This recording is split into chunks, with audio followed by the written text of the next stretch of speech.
Mr. Chair, same appearances. We have a quorum. In attendance is also, in attendance, Mr. Chair, is Mr. Eduardo Salazar in lieu of Mr. Constante Cabanata.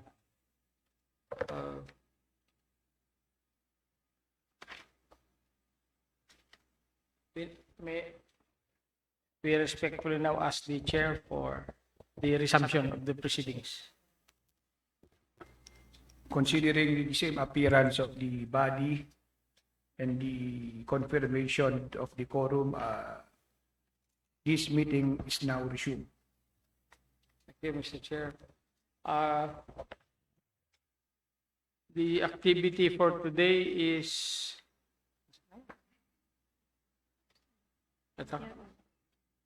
the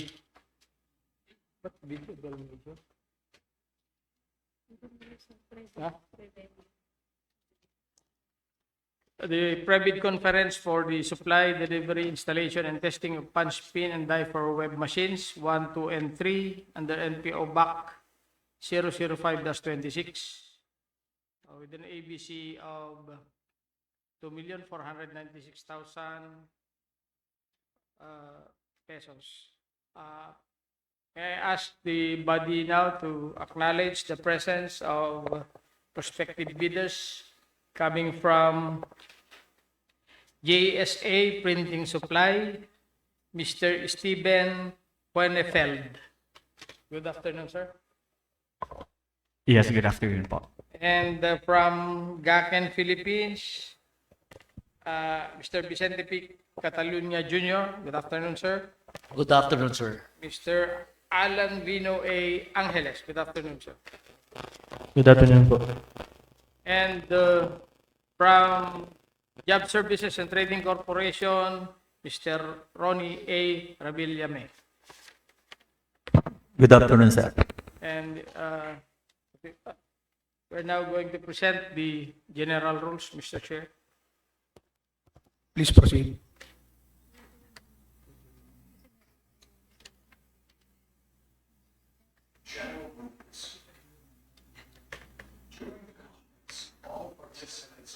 To follow the general rules to ensure an orderly proceeding. Participants are requested to arrive on time. Bidders' authorized representatives who are physically present at the venue shall register and sign the official attendance sheet, while those participating through online platforms must indicate in the chat box their company name, company address, authorized representatives, email, and contact numbers. Proper meeting decorum must be observed at all times. Participants are required to keep their mobile phones on silent mode, observe courtesy and professionalism, and raise their hand if they wish to speak, waiting to be recognized by the presiding officer before doing so. All questions should be relevant to the subject matter being discussed, and unauthorized recording of the proceedings is strictly prohibited. Failure to comply with these rules may result in consequences, including a warning for minor violations or removal from the conference in cases of serious or repeated violations. In adherence to the requirements of Section 43 of Republic Act 12009 NHIRR, we would like to announce that invitations were sent to the following: Ms. Clarice E. Palitic, the State Auditor 3, Audit Team Leader of the Office of the Resident, Co-Auditor of the National Printing Office on June 25, 2026,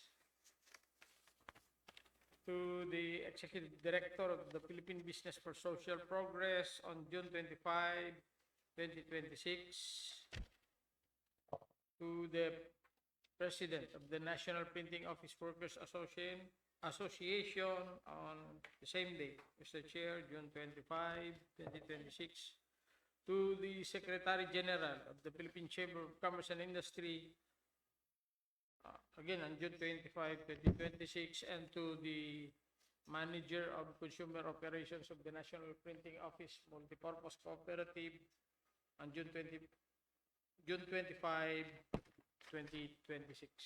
At this point, Mr. Chair, may I ask the body to recognize our presenters for today's activity. Miss Aprilline, the beautiful Miss Aprilline Burgos, and the Hensa, Mr.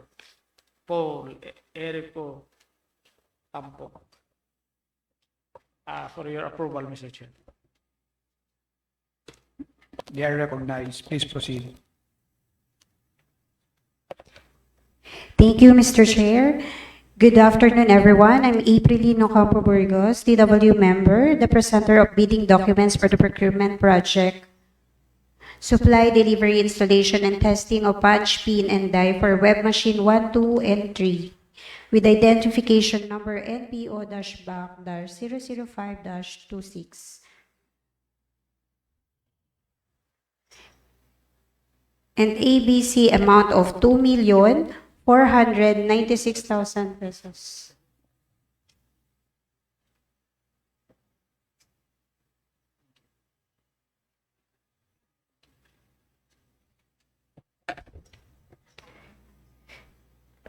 The National Printing Office through revolving fund intend to apply the sum of 2,496,000 pesos being approved budget for the contract to payment under the contract for the supply, delivery, installation, and testing of punch, pin, and die for web machine 1, 2, and 3.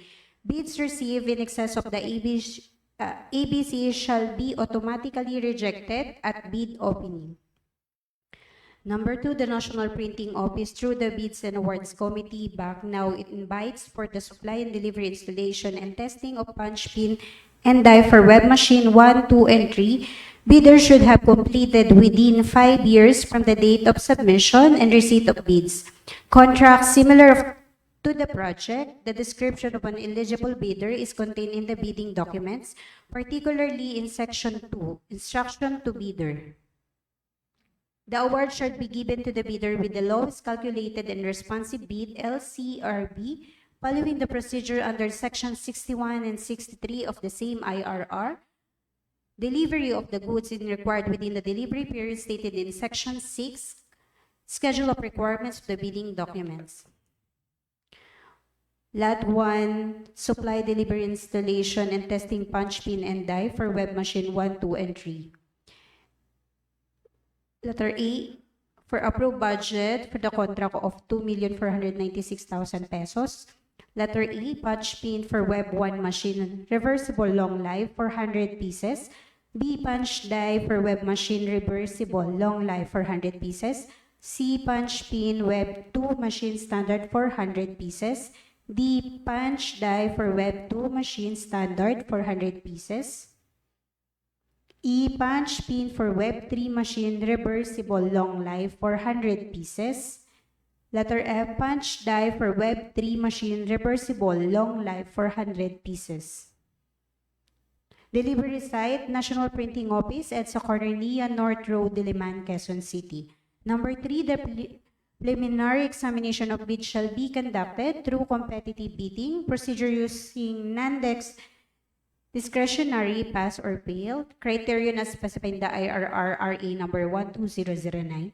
Bidding is restricted to the Filipino citizen sole proprietorship, partnership, or organization with at least 60% interest of our outstanding capital stock belonging to citizens of the Philippines, and to the citizen or organization of a country the laws or regulation of which grants similar rights or privileges to the Filipino citizens, pursuant to RA number 5183. Number 4, interested bidders may obtain further information from the NPO BAC Secretariat at contact number 8925-2182 or 0917-8155170 and inspect the bidding documents at the address given below from Monday to Thursday in compliance with the Memorandum Circular 114/2026 issued by President Ferdinand R. Marcos Jr., except holiday from 8 a.m. to 5 p.m. Number 5, a complete set of bidding documents may be acquired by interested bidders from the NPO Back Secretariat from the date of posting to July 14, 2026 at 1:30 p.m. and upon payment of the applicable fee for the bidding documents pursuant to the latest guideline issued by the GPPB in the amount of 5,000 pesos. Bidding documents may also be downloadable free of charge from the website of the Philippine Government Electronic Procurement System, PhilGEPS, and or the website of NPO, provided that the bidders shall pay the applicable fee for the bidding documents not later than the submission of their bids. Number 6, the NPO will hold a pre-bid conference on July 2, 2026 at 1:30 p.m. at the John Silvanus Leach Training Room, 3rd floor of NPO building. Number 7, bids must be duly received by the Bids and Awards Committee, Back Secretariat, through manual submission at National Printing Office, EDSA Corner, NIA North Road, Diliman, Quezon City. On or before 1:30 p.m. of July 14, 2026, late bids shall not be accepted. All bids must be accompanied by a bid security in any of acceptable forms and in the amount stated in ITB Clause 16.1. Number 9, bid opening shall be only on July 14, 2026. Immediately after the deadline of the submission of the bids, at John Silvanus Leach Training Room, 3rd floor, bids will be opened in the presence of the bidders' representatives who choose to attend the activity. Only two representatives per bidder will be allowed to enter the venue. Number 10, the summary of bidding activities is as follows. Advertisement posting of invitation to bid, Tuesday, June 23, 2026. Issuance and availability of bid documents, Wednesday, June 24, 2026. Pre-bid conference, Thursday, July 2, 2026, 1:30 p.m. Last day of submission of written clarification, Saturday, July 4, 2026. Last day of issuance of bid bulletin, Tuesday, July 7, 2026.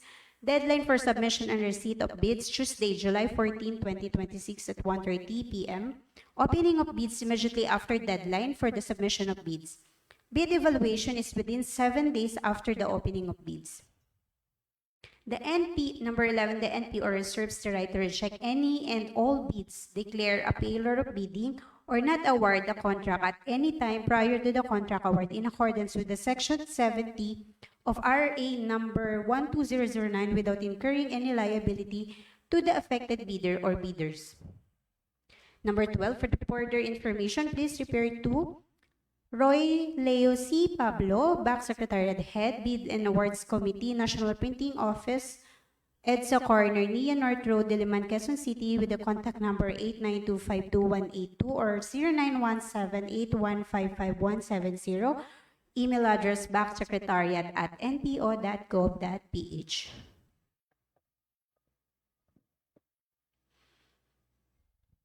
Section 2, Instruction to Bidders.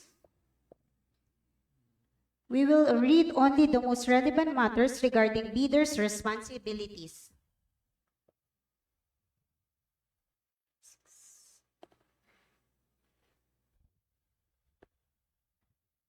Bidders' responsibilities. 6.1, the bidder or its duly authorized representative shall submit an omnibus sworn statement in the form prescribed in Section 8, Philippine bidding documents related as required in ITB Clause 12.1. 6.2, before submitting their bids, the bidder is deemed to be knowledgeable with all existing laws, decrees, ordinances, acts, and regulations of the Philippines which may affect this project in any way. 6.3, the bidder undertook the following responsibility. A, took step to carefully examine and ensure full understanding and comprehension of the bidding documents, its requirements, clauses, and provisions. B, acknowledge all conditions local or otherwise affecting the implementation of the contract. C, made an estimate of the facilities available and needed for the contract to be bid, if any. Letter D, complied with the responsibility to inquire or secure the supplemental bid bulletin as provided under ITB Clause 10.4.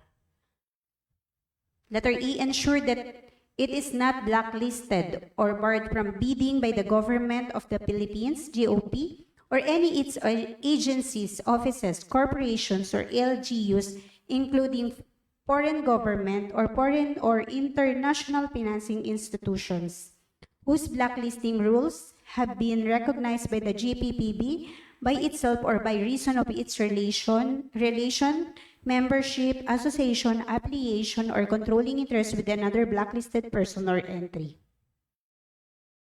Letter F, ensure that each of documents submitted in satisfaction with the bidding requirements is an authentic copy or original, complete, and that all statement and information provided therein are true and correct.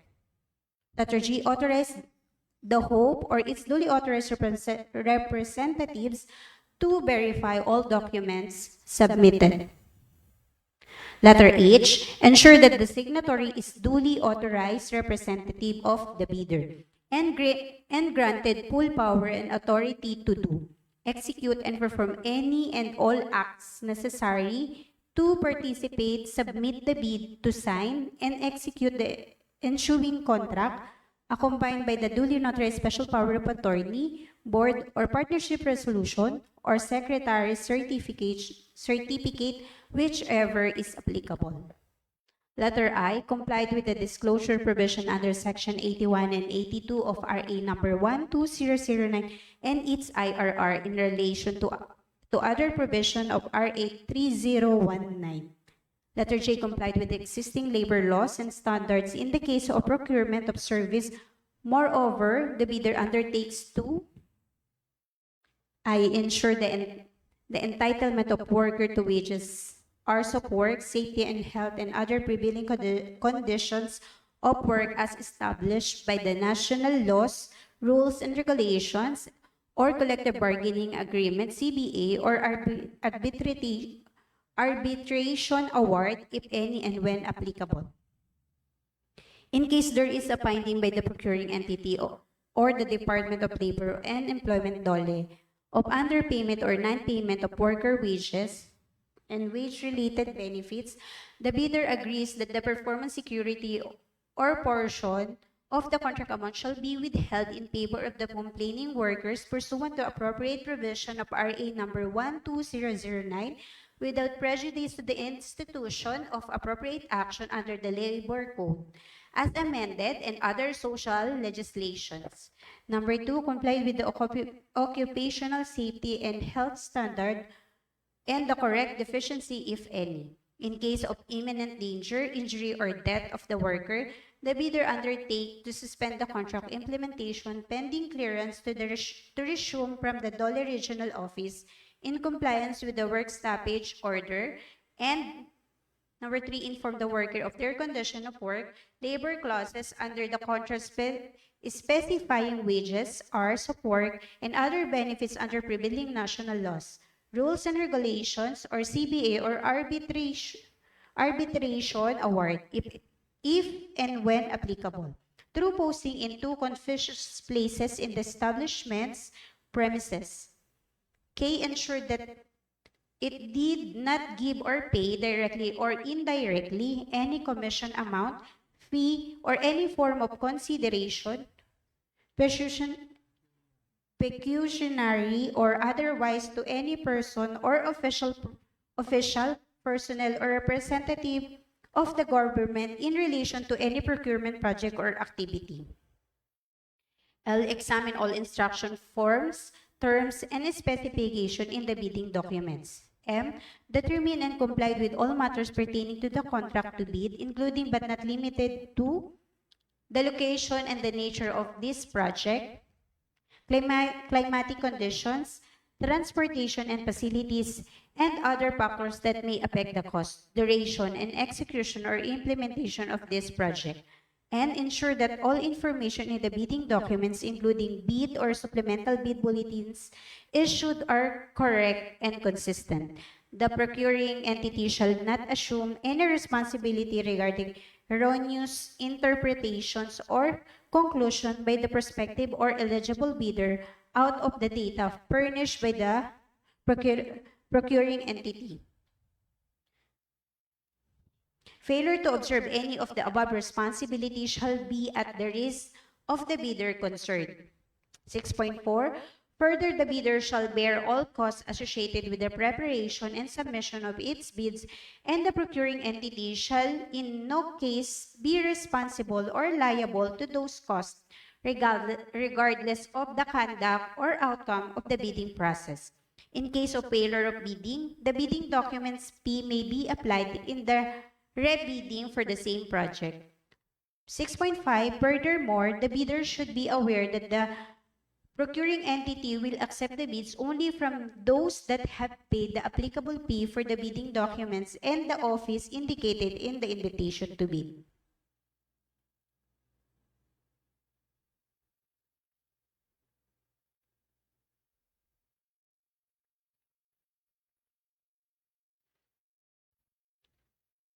Section 3, bid data sheets. ITB Clause 1.1, the procuring entity, National Printing Office, the project title, supply, delivery, installation, and testing of punch, pin, and die for web machine 1, 2, and 3. The identification number is NPO-BAC-005-26. 1.2, lot number, the number of lot is 1. Number 2, the funding source is 2.1, the GOP through the source of funding as indicated for 2026 in the amount of 2,496,000 pesos. 2.2, the source of funding is through the revolving fund. 5.2, foreign bidder except those falling under ITB Clause 5.2b may not be participate in this project. 5.4. The bidders SLCC similar to the contract to be bid should have been completed within 5 years prior to the deadline for the submission and receipt of bids. 5.5. For the purpose of similar contracts, it shall be defined as 1. The bidder must have completed within a period of 5 years from the submission of the bid an SLCC that is similar to the procurement project to be bid and whose value adjusted to the current pricing using the Philippine Statistics Authority, PSA consumer price indices. Bidders must present a combination of contracts completed with the same period, provided their total value is at least 50% of the ABC. Thus, A, the bidder should have completed at least one similar contract amounting to at least 25% of the ABC. And B, the bidder should have completed other contracts, whether similar or not, with an aggregate amount at least 25% of the ABC. 2, classified as similar contract, supply, delivery, installation, testing, and commissioning of press machine and/or supply, delivery, and installation of punch, pin, and die. Number 12, documents comprising the bid technical and financial component. 12.1, the first bid envelope shall contain the following technical documents, including the eligibility documents. Letter A, valid and updated PhilJeb certificate of registration, platinum membership, including Annex A of the PhilJeb's registration. B, original and duly signed statement of the bidder's single largest completed contract, SLCC, similar to the procurement project to be bid, as provided in the bid data sheet, ITB Clause 5.5 of the bidding documents. The bidder shall attach of the following: official receipt, sales invoice, certificate of acceptance with at least satisfactory rating. Note, bidder is advised to include the contact person, number, and/or email of the client under the SLCC. Letter C, the bidder original and duly signed computation of net financial contracting capacity, NFCC, must be at least equal to the ABC to the bid or committed line of credit from a universal or commercial bank in lieu of its NFCC computation. Must be at least equal to 10% of the ABC to be bid. Letter D, the bidder's original and duly signed statement of all its ongoing government and private contracts, including contracts awarded but not yet started, if any, whether similar or not similar in nature and complexity to the contract to be bid. Letter E, duly signed joint venture agreement in case the joint venture is already in existence, or duly notarized statement from all potential JV partners stating that they will enter into and abide by the provision of the JBA in the event that the bid is successful. Letter F, if applicable, original copy of bid security in the prescribed form, amount in accordance with ITB Clause 16, and validity period under ITB Clause 15. If any form of a surety bond, submit also a certification issued by Insurance Commission, or if applicable, original copy of duly notarized bid securing declaration. Letter G, conformity with the technical specification under Section 6 and 7 of the bidding documents, and supplemental bids bulletin, if any, which may include production or delivery schedule, manpower requirements, and or after sales parts if applicable. Letter H, original duly signed and notarized omnibus sworn statement OSS in accordance with Section 54.3 of RA 12009, and if applicable, original notarized secretary certificate in case of a corporation, partnership, or cooperative, or original special power of attorney of all members and joint venture giving full power and authority to its officer to sign the OSS and do acts to represent the bidder. Letter I, for foreign bidders claiming eligibility by reason of their country's extension of reciprocal rights to Filipinos, a certification from the relevant government office of their country stating that Filipinos are allowed to participate in their government procurement activities for the same item or product. 12.2, the second bid envelope shall contain the following financial documents. Letter J, original of duly signed and accomplished financial bid form with proper reference, project ID number, and bid bulletin number, if any. Each page shall be signed and initialed. K, original of duly signed and accomplished price schedule in accordance with ITB Clause 13.1. Each page shall be signed and initialed. Letter I, if applicable, certificate of domestic preference in accordance with ITB Clause 25. Note, notarized document as indicated is stipulated in herein checklist must bear the complete details of notary public as follows: name of notary public, B, office of address and regular place of work business, C, validity of notarial commission, D, IBPOR number, E, roll number, F, PTR number, G, at least MCLE compliance 8 or as applicable. 12.4, the ABC is 2,496,000 pesos. Any bid with financial component exceeding the amount shall not be accepted. 13.1A, no cost incidental service are required.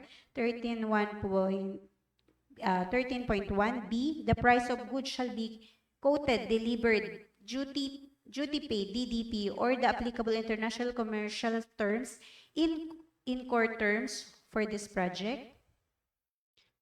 15.1, bids will be valid for 120 calendar days from the bid opening. 16.1, the bid security shall be in the form of bid securing declaration or any of the following. 1, the amount of not less than 2% of the ABC or 49,920 pesos if bid securing in cash, cashier checks, or manager's checks. Number 2, the amount of not less than 5% of the ABC or 124,800 pesos if bid security is in bank draft or guarantees or irrevocable LOC surety bond. Bid security other than the bid securing declaration shall be turned over to the NPO cashier section for custody. The bid securing declaration shall be in custody of the bank secretariat. Bid security shall not contain any deletion, crossing out, expansion, or any form of correction. Otherwise, NPO may reject such security if any such intercalation, superimposition or alteration affects any material information or feature of the document. 16.2, the bid security shall be valid for 120 calendar days from bid opening. 16.3, substitution of bid security is not allowed. 18, for the submission of the bid proposal, number 1, each bidder shall submit only one copy of the first and second component of its bid. Number 2, bidders shall enclose their technical documents described in ITB Clause 12 in one sealed envelope marked technical component and the financial component in other sealed envelope marked financial component. Both envelopes shall then be enclosed in one single outer mother envelope marked bid, properly labeled, sealed, and signed by the bidder or its authorized representative. The markings on all envelopes shall 2.1 contain the name of the contract to be bid in capital letters. 2.2 bear the name and address of the bidder in capital letters. 2.3 contain the contact number and email address of the bidder. 2.4 the bidder be addressed to procuring entities back in accordance with ITB Clause 1.1. 2.5 bear the specific identification of this bidding process indicated in the ITB Clause 1.1. And 2.6, bear a warning, do not open before the date and time for the opening of bids in accordance with ITB Clause 19. To facilitate the receipt and classification of bids envelope, 2.1, outer mother envelope shall be in color red. 2.2, the inner envelope containing technical proposal shall be in blue. 2.3, the inner envelope containing financial proposal shall be green. 2.4, the post-qualification document shall be brown. Bid envelopes that are not properly sealed and marked as required in the bidding documents shall be accepted, provided that the bidder or its duly authorized representative shall acknowledge such condition of the bid as submitted. The bank shall assume no responsibility for misplaced or lost content of the improperly sealed or marked bid or for its premature opening. On other hand, unsealed or unmarked bid envelopes or bids that cannot be opened or corrupted in case of online submission shall be rejected. Note, notarized document as indicated stipulated in herein checklist must bear the complete details of the notary public as follows. A, the name of notary public. B, office address and regular place of work business. C, validity of notarial commission. D, IBPOR number. E, roll number. F, PTR number. G, at least MCLE compliance 8 or as applicable. Any supplemental bid bulletin issued by the bank shall also posted in the bill shops in any conspicuous place in the premises of the procuring entity and on the website or social media platform of the procuring entity, if applicable, or such other channels may be authorized by the GPPB. It shall be the responsibility of all prospective bidders, including those who have properly secured the bidding documents, to inquire and secure supplemental bid bulletins that may be issued by the bank.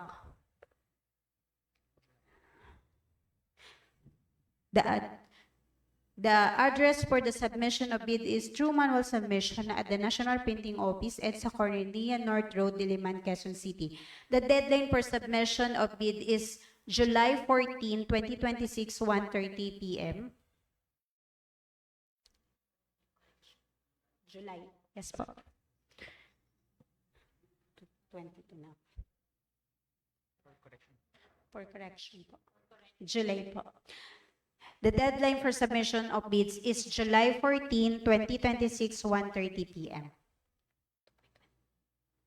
22.1, the place of bid opening is John Silvanus Lich, Training Room, 3rd floor.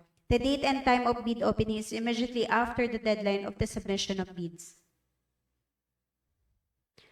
26.3, the award criterion shall be determined as lowest calculated and responsive bid LCRB.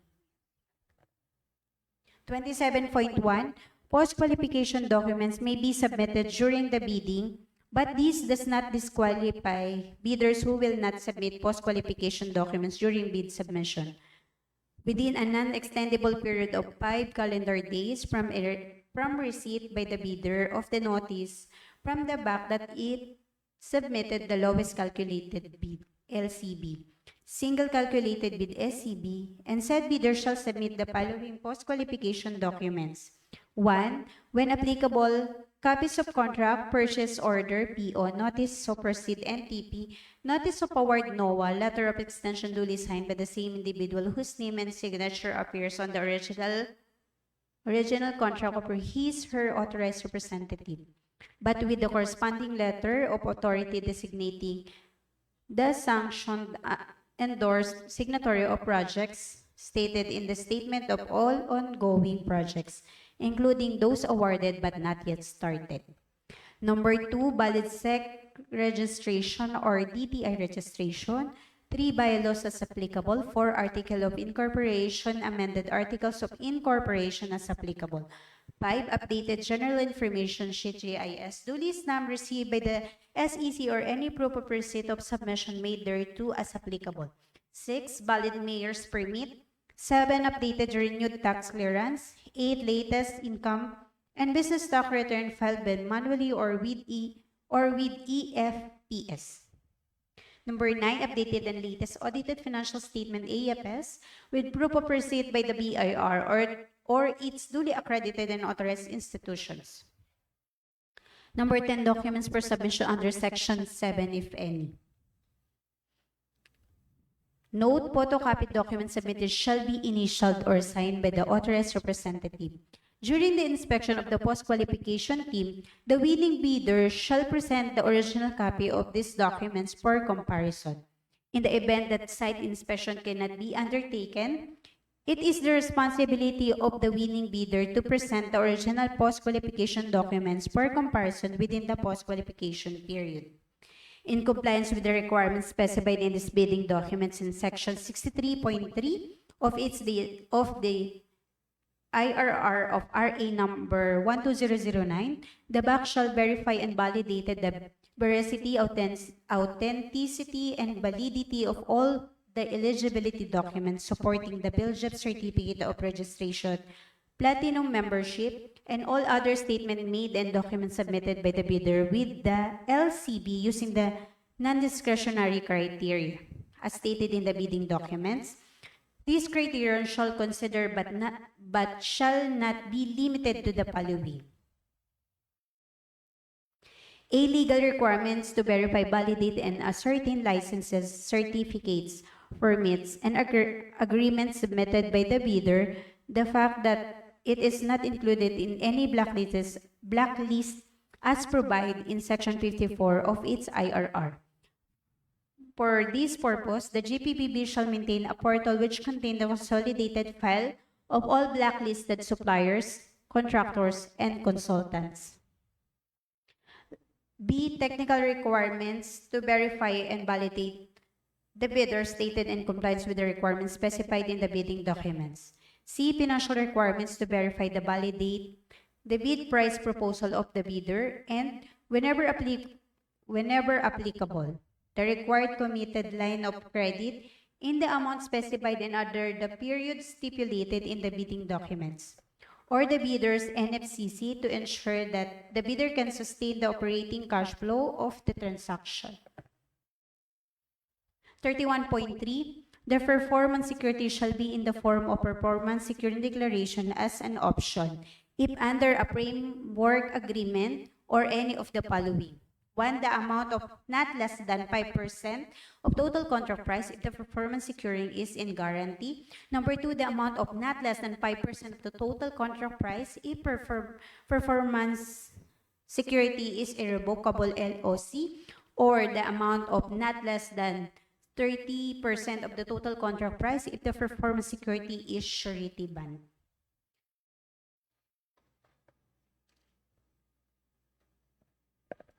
Section 4, general condition of contract. This is template. Any changes will be seen on Section 5.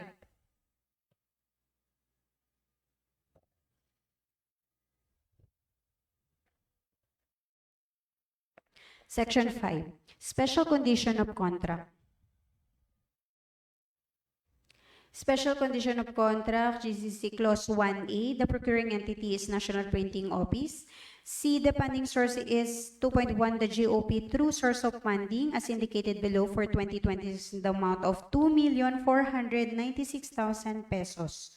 2.2, the source of funding is through revolving fund. 1D, the project site is National Printing Office, EDSA Corner, Nia North Road, Diliman, Quezon City.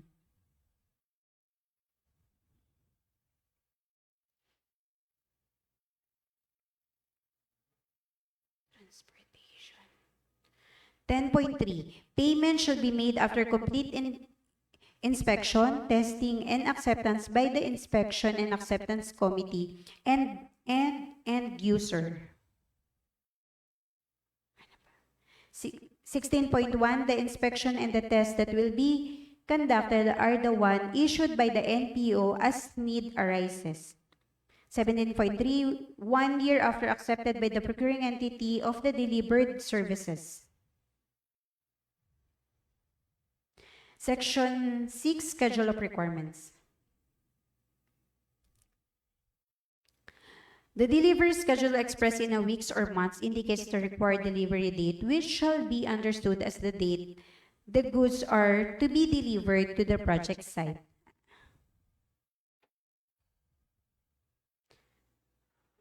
Schedule delivery within 30 calendar days after the receipt of the notice to proceed, NTP. With a note warranty of up to 6,250,000 impressions or 6 months, whichever comes first. Section 7, Technical Specification.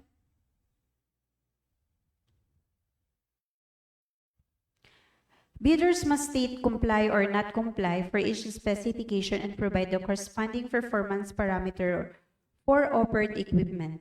Each response must be supported by a clear documentary support in the bid and properly cross-referenced. Acceptable evidence include an altered manufacturer's sales brochure, official specification sheets, product samples, independent test results, and similar documents. Claims should be backed by the documentary support if evidence contradict the claim. The bid may be rejected in any false statement, whether in the compliance form or supporting documents found during the evaluation, post-qualification, or contract implementation may be considered fraudulent in accordance with the ITB Clause 3.1A2 and without prejudice to the imposition of appropriate administrative, civil, and criminal penalty in accordance with the law.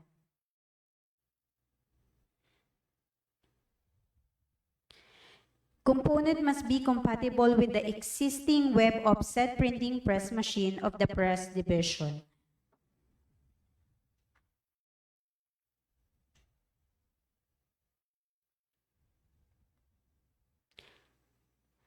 Note on dimensions and design basis, the dimensions reflect the current condition of existing punch, pin, and die shall be used for reference only. Due to wear and deformation of installed components, these measurements do not represent original factory specification.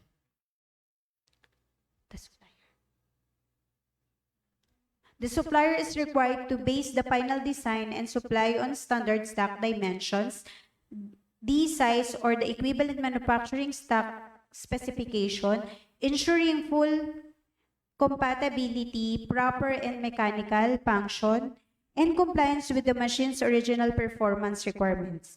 Final supplied component must achieve correct fitment and operational equivalence even if actual manufactured dimension differ from the worn reference part. See Annex A for the punch pin and die image.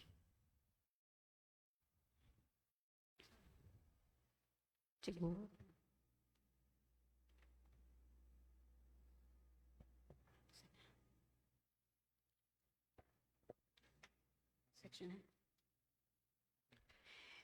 Mr. Chair, that concludes the presentation of the bidding documents. Thank you. Thank you so much. Any comments questions or queries from our prospective bidders?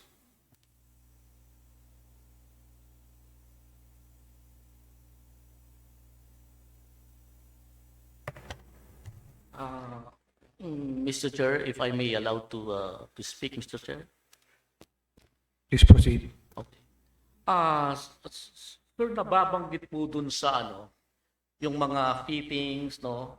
Sino po sir yung magse-certify, no? Nakalagay kasi doon na-deform na doon sa pinaka-housing yung paglalagyan ng punch pin at saka punch die. So it would not be it should not be used as a reference, no? Yung actual sir na na specification which is coming from of course from the manufacturer of the machine nung paglalagyan po. Paano po natin mapapatunayan na yung specification ng item na isusupply natin is really fit talaga doon sa makina. Sino po ang mag-certify?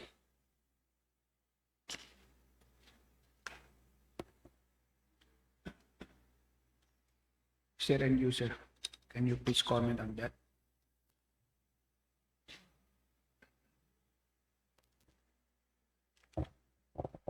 Pwede naman po kayong bumisita ron mismo sa site, sa web. Opo. Baka pwedeng kayo nang sumukat or tingnan nyo kung ano yung kailangan yung sukat. Okay. Kung ganun po sir, magiging self-serving sa amin mga bidder, no? Siyempre sasabihin namin na yung aming ay talagang sukat, no? Siguro meron talagang mag-certify aside from the bidder. Siguro ang may sasuggest ko, yung talagang nag-manufacture ng makina. Yun lang po ang magiging suggestion or any accredited ng tayo particular, no? Let us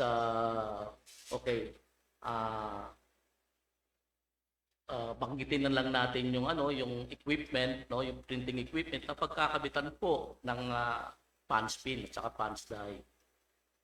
Siguro dahil sila ang nag-design niyan, dapat yung manufacturer mismo po ang magpapatunay na yung kalidad, no, na yung quality ng punch pin ay talagang compatible doon sa standard na design noong makina. Please proceed, Mr. Reference to the concern of Sir Vic from Gaken. Kailangan check lang po natin despite na mayroon ng dimensions on Annex A. But on the last paragraph, binabanggit pa rin po niya yan that it is the supplier's responsibility. Kung i-summarize ko na lang po yan, paragraph 2 and 1 and 2. Supplier's responsibility to check the sizes and compatibility of the parts to be supplied. The certification that you are mentioning, Mr. Chair, is possible that could be fit to new machines. Pero po ito ay nagkaroon na ng wear and tear. So yung pagsusukat ay nasa inyo po. Yun yung binabanggit ng ating end user. It's either na during the running, it's either lumawag na po yan. Yun yung binabanggit ng paragraph na ito, to be safe. Kung titingnan po natin doon sa manufacturing side, it's standard size lang po yung ibibigay po nila. Pero ang sinasabi nila, to be safe, it is the responsibility of the winning supplier to check the actual size. Yun po, Mr. Chair.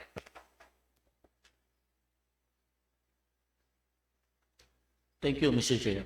Does satisfy your question? Thank you, Mr. Chair. Any more comments or observation?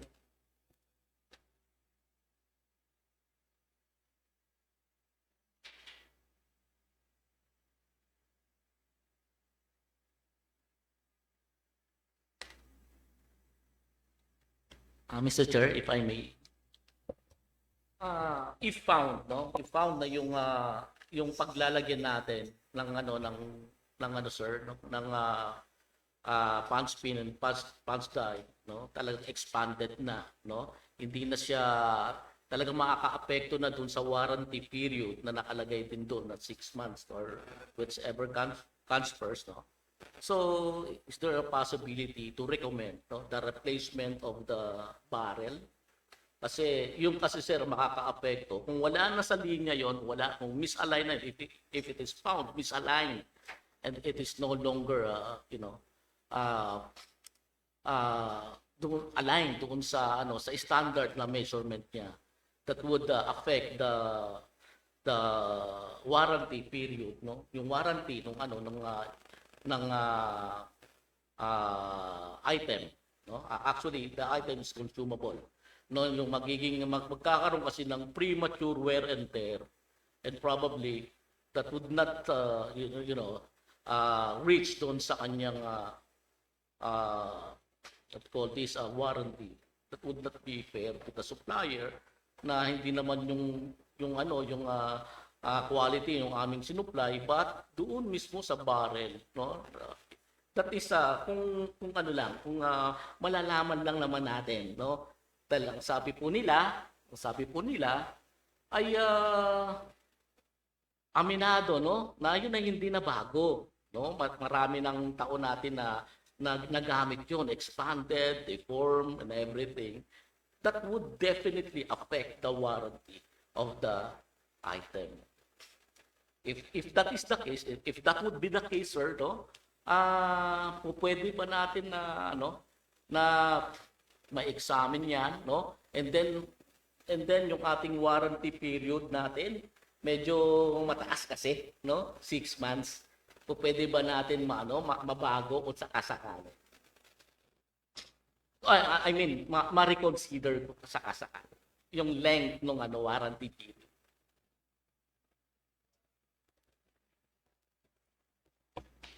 Actually, sir, yung warranty natin na 6,250,000, ginawa po namin noon para lang sa 200 pieces na punch pin and punch die. So ngayon nag-order kami ng 400, ganun pa rin ang warranty. Dati na po yung 6 months, yung 200 na yun. Okay. Yung 6 months na yon para sa 200 lang. Pero ngayon 400 na po bawat isang order namin. So masyado na pong mababa. Kaya ako lang naman po, sir. If I may stick, no? Mr. Vice Chair, please reinforce the comment of our end user. Thank you, Mr. Chair. And kung nakita po ninyo yung payment po on Section 6, it is the responsibility of the winning bidder. Not only the supply but installation. Upon installation, once you check yung condition. Once you check the condition at nakita nyo merong pagkukulang, may mali, that's the time na gumawa po kayo ng report na we did our best to install but something na went wrong. Siguro that will affect the condition of the warranty. And if justifiable, Mr. Chair, I think pwede naman po yun. Any more?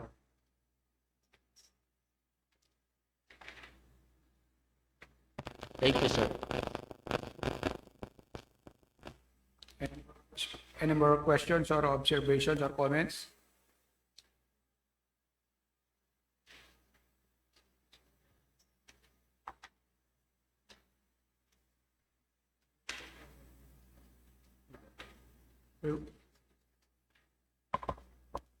Mr. Chair, if I may.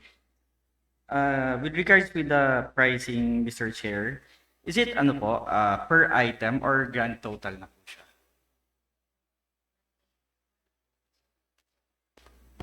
Per lot po yan. Lot na siya. Lot. Alright. Thank you, Mr. Chair. Are we all good?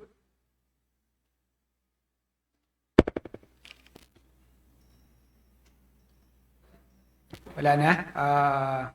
Thank you. Thank you for gracing our pre-bid. You are now excused. Thank you. Thank you, Mr. Chair.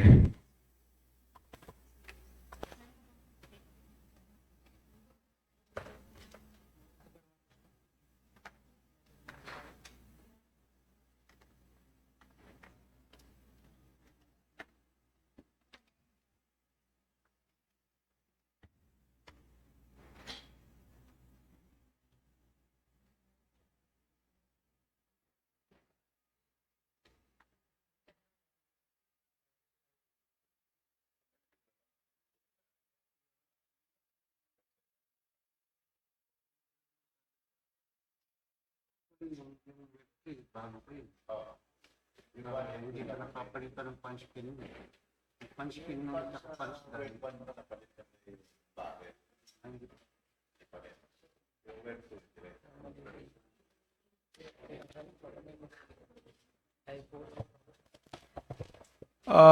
TWG, any recommendation? The Technical Working Group respectfully recommends the issuance of a bid bulletin for the project supply, delivery, installation of testing of punch pin and die for the web machines 1, 2, and 3 with identification number NPO-BAC-005-26 to formalize agreed upon amendments and clarification. Accordingly, the bid bulletin shall be posted and uploaded on the PhilJEPS and NPO website and be displayed prominently within the NPO premises. Thank you. There is a motion from the TWG. Is there any comment? I move to adopt the recommendation made by the Technical Working Group, Mr. Chair. The motion being seconded, the recommendation is by carried. So may I ask the back secretary to prepare the appropriate documents. Duly noted, Mr. Chair.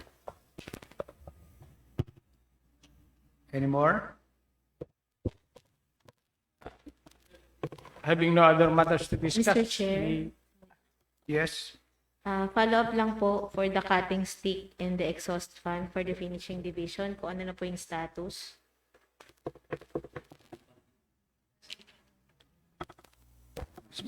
That's SPP, Mr. Chair, we'll check. Okay. We'll give information directly to the. Thank you. Thank you po. Thank you.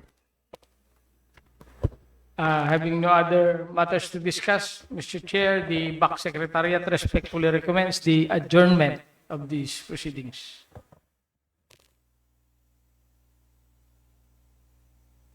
There's a motion from the BACSEC that this meeting be adjourned.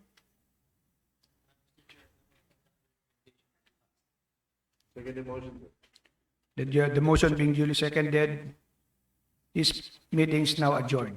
Thank you and until our next meeting.